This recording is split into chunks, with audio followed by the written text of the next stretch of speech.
Saya kira di tahun-tahun terakhir ini hubungan antara Indonesia dan Tiongkok itu semakin erat ya.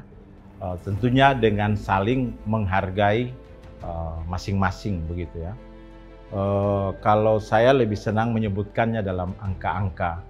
Misalnya di sektor perdagangan, jadi volume perdagangan antara Indonesia dan Tiongkok itu puncaknya itu tahun 2022 menurut data dari Pabean China itu 149,2 miliar US dollar surplus di kita, sudah 4 tahun surplus di kita. Tahun lalu itu 139, sekian. Investasi, waktu saya masuk tahun 2018 itu perdagangan kita masih di 70, volume perdagangan masih di 72, sekian miliar, jadi double. Investasi puncaknya juga itu tahun 2022 itu 8,6 miliar, itu realisasi, jadi bukan pledge ya, bukan janji. Tahun lalu 7,6, kalau ditambah Hong Kong 5,6 itu sudah 13, sekian, jadi tinggi.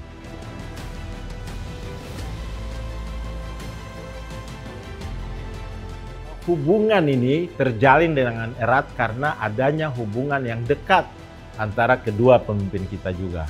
Pemimpin Indonesia, Presiden Joko Widodo, dan Presiden Tiongkok, Presiden Xi Jinping. Nah, hubungan yang akrab ini yang kemudian terrefleksikan dalam hubungan yang lain-lain. Kita lihat pada saat COVID, mereka bisa berkomunikasi per telepon 6-7 kali, lalu kemudian kita bisa mendapat vaksin, bantuan alat-alat medis pada saat itu untuk menanggulangi COVID dan lain-lain. Nah, hubungan-hubungan dekat seperti ini pada tatanan menteri-menteri juga, Menko Marinvest, Menlu, Menteri Perdagangan, Menteri BUMN dan lain-lain, Menteri Kesehatan, kemudian Menteri Kehakiman dan lain-lain. Jadi ini juga yang semakin mempererat hubungan antar kedua bangsa yang besar. People to people juga luar biasa.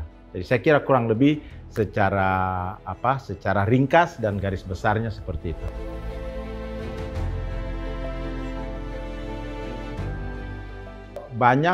Beberapa hambatan-hambatan perdagangan telah kita negosiasikan sehingga mempermudah ekspor produk-produk Indonesia.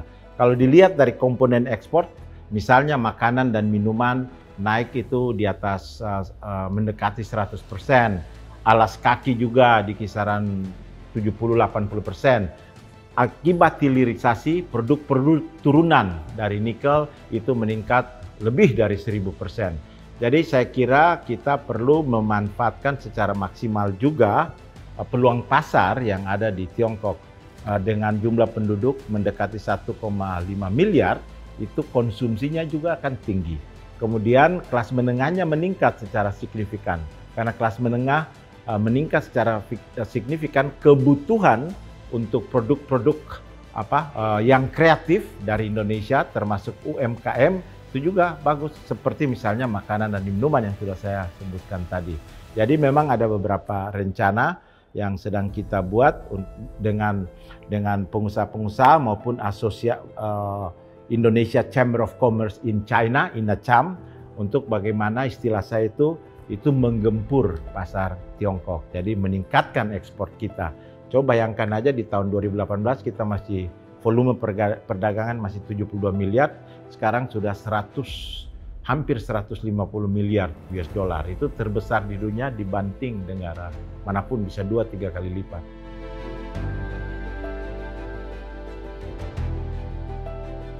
Kunjungan tersebut sangat baik.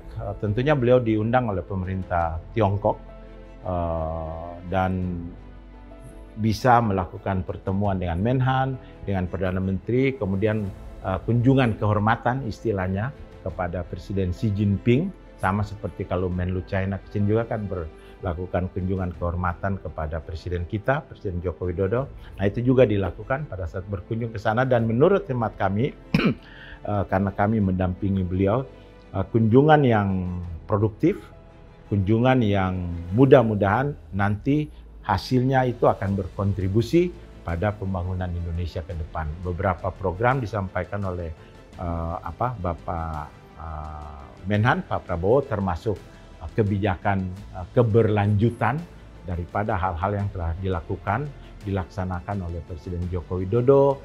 Juga kita mengunjungi sekolah yang menyajikan makan siang gratis di sana. Jadi bagaimana itu sudah dilakukan di China sejak puluhan tahun lalu begitu. Jadi ya ini mungkin bisa ada manfaatnya buat kita.